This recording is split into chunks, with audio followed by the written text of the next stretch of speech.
Dear students, मैं हूं doctor Asim Mahmood और आप देख रहे हैं डॉक्टर आसिम लेक्चर्स मेरे यूट्यूब चैनल यूट्यूब के ऊपर। और हम लोग बात कर रहे हैं जनाब क्रोमोसोम एंड डीएनए की, और बहुत ज़बरदस्त डिस्कशन हमारी चल रही है। हमने थोड़े दिन पहले बात की क्रोमोसोम की, हमने क्रोमोसोम के स्ट्रक्चर की बात की, उसकी कंपोजिशन की बात की। फिर हमने बात की जनाब कि डीएनए को एज ए जेनेटिक मटेरियल कैसे जो है वो दुनिया ने जो है वो एक्सेप्ट किया। और हमने बात की फ्रेडरिक रिफ्ट के एक्सपेरिमेंट्स की, हमने बात की मैकार्टी मैक्लाइड एवरी के एक्सपेरिमेंट की, फिर हार्शे और चेज ने किस तरह उसको कंफर्म किया उसकी।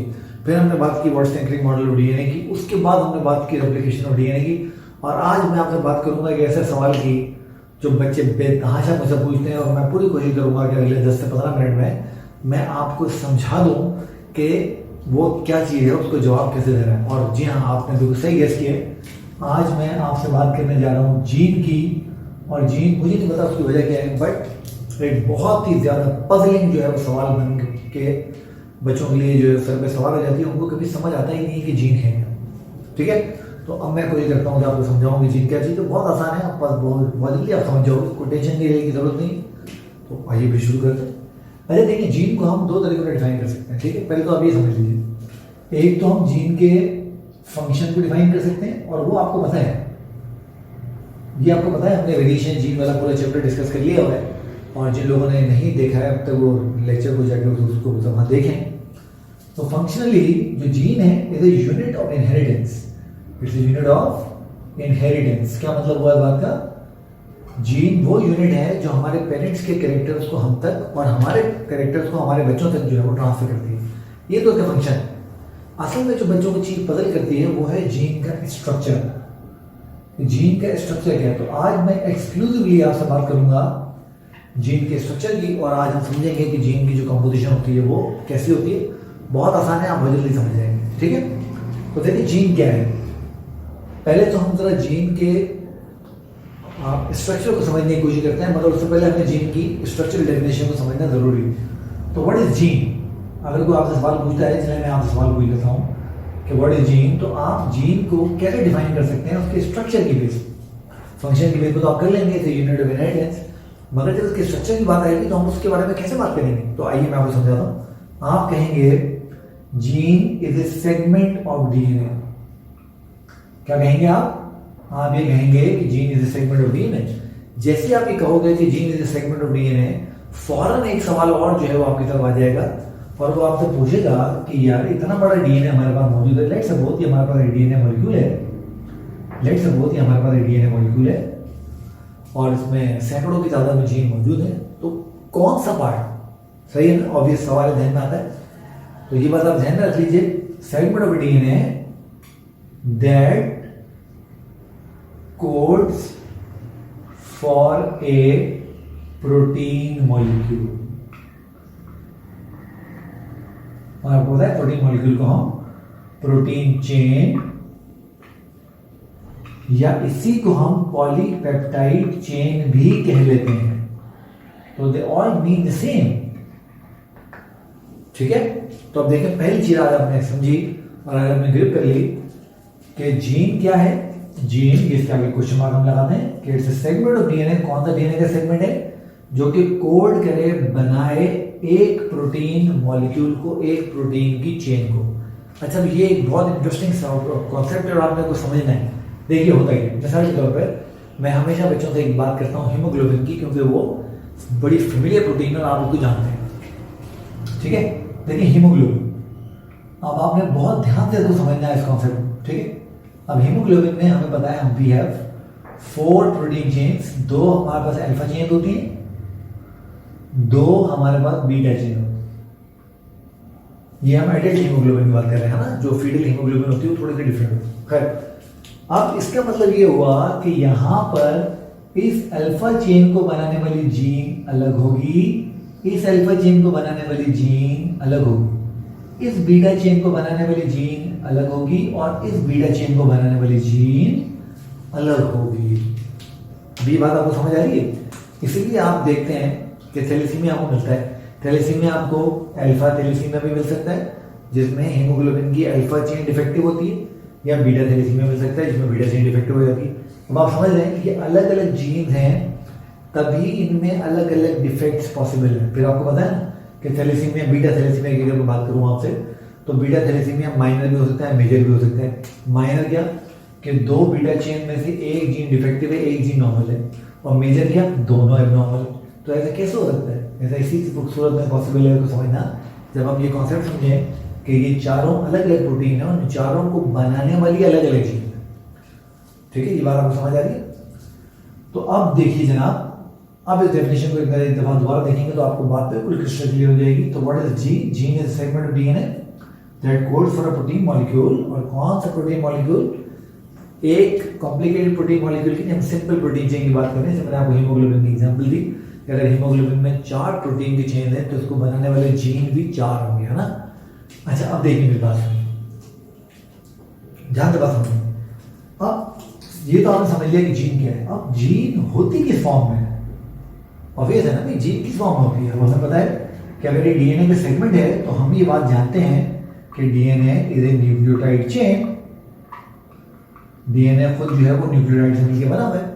तो इसका मतलब ये हुआ कि जीन डेफिनेटली किससे मिलकर बनी होगी? जीन डेफिनेटली न्यूक्लियोटाइड से मिलकर बनी होगी, ऐसे होगा ना? तो अब हम थोड़ा सा जीन के स्ट्रक्चर को और एलैबोरेट करने की, समझने की कोशिश करते हैं। ठीक है, तो आइए जरा समझते हैं इसको। अब देखिए, बात सुने और बात को याद कर लें हमेशा के लिए कि जब हम देखते हैं लिविंग ऑर्गेनिजम्स, और देखिए मैं बात कर रहा हूँ लिविंग ऑर्गेनिज्म में, मैं अभी वायरस को शामिल नहीं कर रहा हूँ क्योंकि आपको पता है वायरस जो है वो लिविंग बीइंग में कंसिडर नहीं होता है, वो बर्ड लाइन में कंसिडर होता है। हम बात कर रहे हैं बैक्टीरिया जो सबसे सिंपल है उससे लेके मैन जो सबसे कॉम्प्लेक्स है उस तक, सारे लिविंग ऑर्गेनिजम्स की। ठीक है, यानी बैक्टीरिया सबसे सिंपल है तो इट्स सिंपलेस्ट, और मैन मोस्ट कॉम्प्लेक्स। जब आप देखेंगे तो सिंपलेस्ट बैक्टीरिया से लेके मोस्ट कॉम्प्लेक्स इंसानों तक जितने भी प्रोटीन हैं, all proteins of all organisms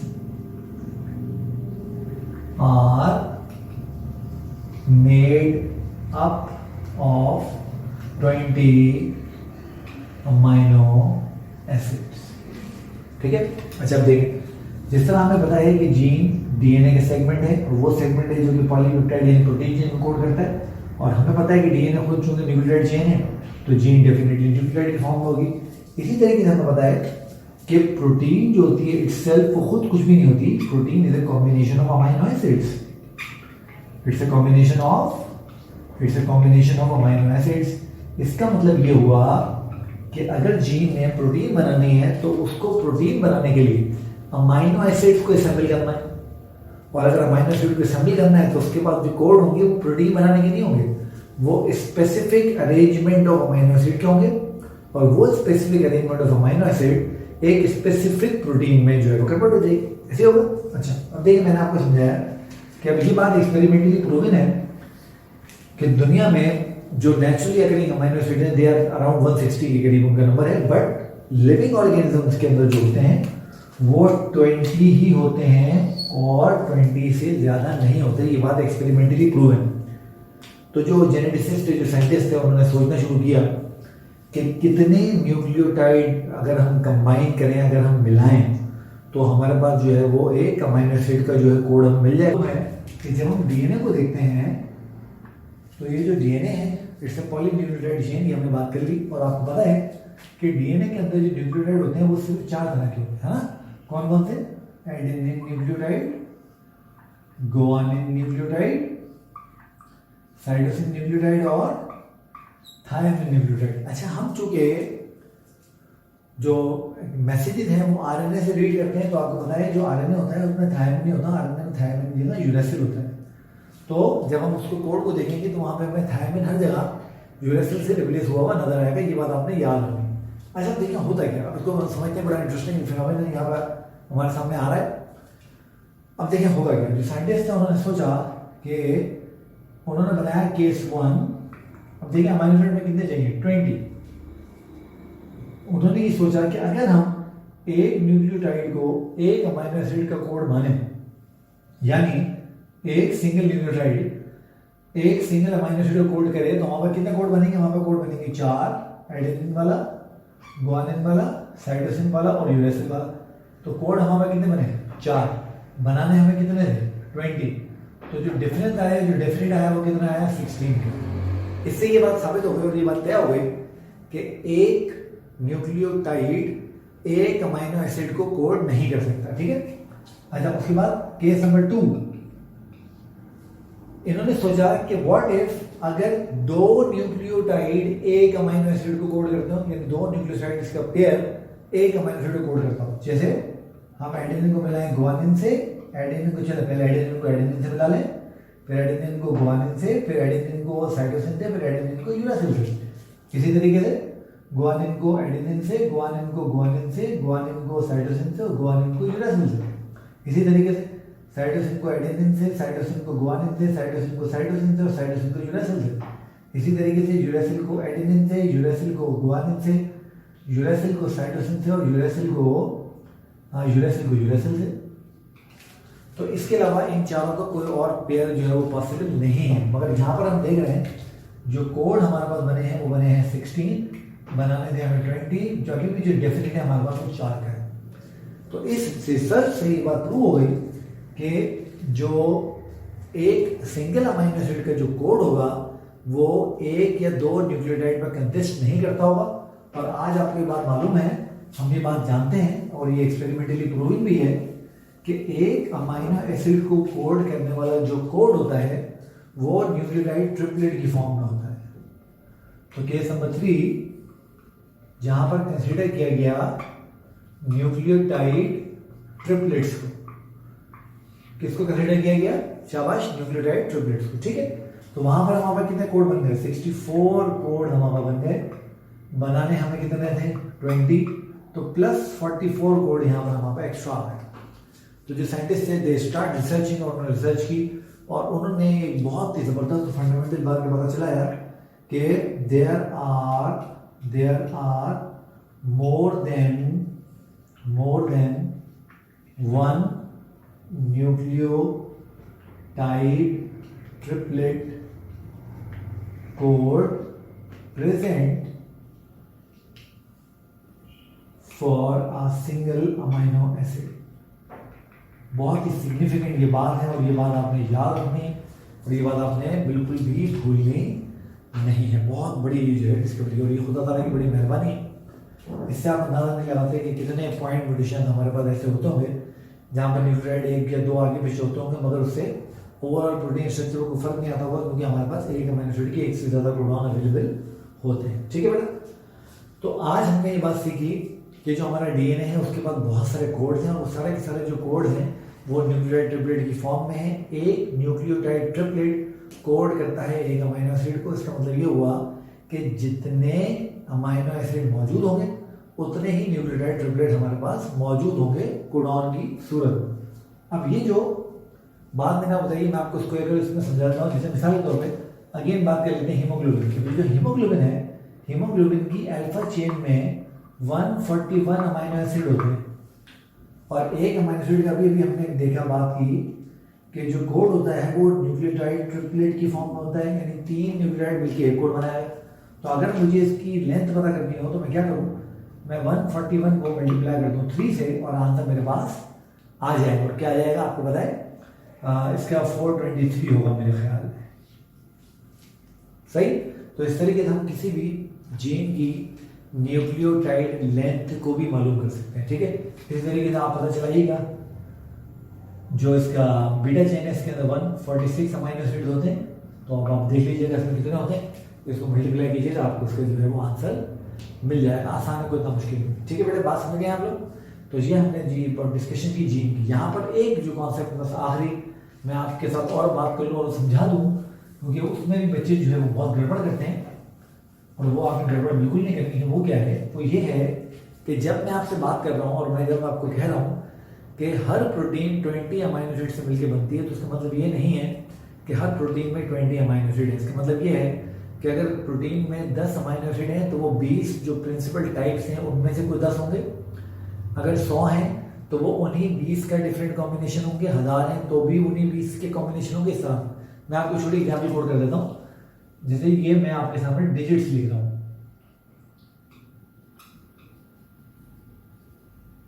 ठीक है। अब मैं आपको चैलेंज करता हूं कि आप मुझे कोई भी ऐसा नंबर सोच के बताइए जो इन 10 डिजिट के कॉम्बिनेशन से ना बना हो। एक लम्बे को वीडियो यहाँ पॉज कीजिए, इस पर सोचिए और उसके बाद दोबारा आप आइए और उसमें कमेंट जवाब दीजिए।